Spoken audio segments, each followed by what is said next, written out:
Adopting a dog can be one of the most rewarding decisions you'll ever make, but how do you know which one is the right fit? Jennifer Smith with Dallas Animal Services joins me to share what you should really be looking for when you walk into a shelter full of wagging tails and hopeful eyes. Hi, Jennifer. Hello. This is right up my alley. Yes. It was about 7 years ago that we adopted my Samson from the SPCA among all these other dogs. And it was an interesting process to figure out which one was best for our family. So this topic means a lot to me.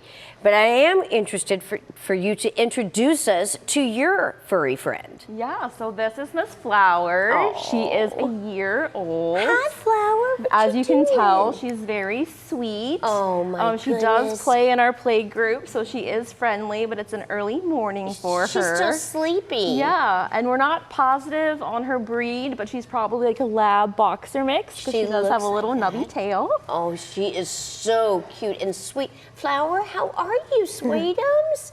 All right, so let's talk about some of the biggest mistakes that people make when they choose a dog. Yeah, I think it's about like not doing your homework. Okay. You know, where is the dog gonna live? What is your living situation like? I think, you know, if you're a renter, making sure you're checking with your landlord on is there any breed or weight restrictions?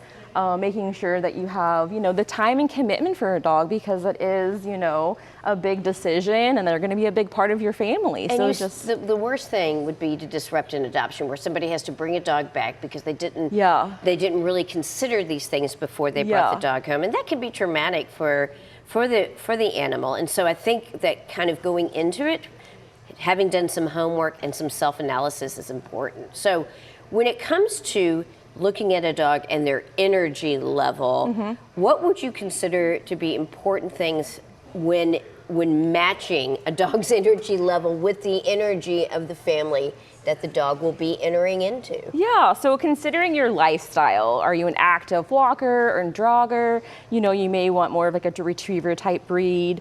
You know, if you're a couch potato, that's okay. We have many senior dogs or, you know, dogs like Flowers that are just pretty chill. So just like paying attention to that and making sure you're picking the right dog. We have amazing adoption counselors on site and our foster team as well that can be, you know, be matchmaking for you. This is the sweetest dog ever. She really I have a is. feeling you're going to get adopted real soon after this show. So let's also talk about behavior versus looks. Sometimes we go into a shelter with preconceived notions of the type of dog we want. You know, like the big dog person, small dog person. But you say that it's more important to really consider the dog's personality and whether that fits in the family more than just kind of your preconceived notions of the type of dog in your home as far as how they look. Yeah. So that's very important. And I'll use like a puppy example. So like puppies are so cute.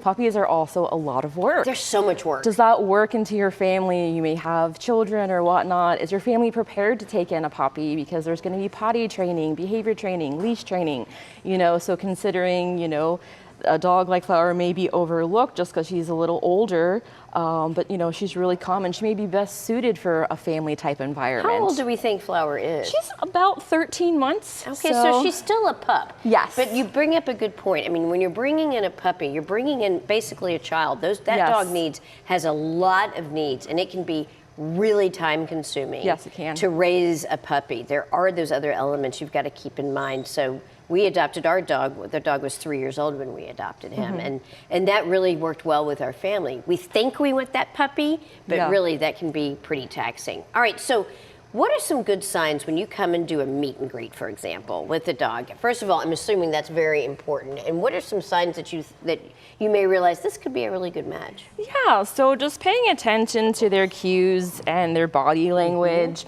Obviously, like when they're tail wagging and butt wiggly, you know, that's a very positive energy. You know, if they're standing off in the corner, they just may need some more time to get used to you. Always bring treats. That's always good to feed them. And but yeah, like their personality. I mean, you know, if a dog is consistently walking away from you, that's probably not a good match. But then a dog like Flower that just wants to be next to you and petted, you know. All right. Well, real briefly, do you think it's important that this becomes a family affair, that the whole family, including the kids, comes to meet the dog before you bring them home? We always suggest doing a meet and greet. You know, it's a big family decision, and you want to make sure that everyone's involved and makes a good decision together. You've got a special event coming up. Tell me about that. Yeah, so we are participating in Clear the Shelters right now. So all adoption fees are waived at the end of the month. All of our animals are fixed, vaccinated, heartworm tested, dewormed, and ready to go home. That's fantastic. Thank you so much for coming and talking to us.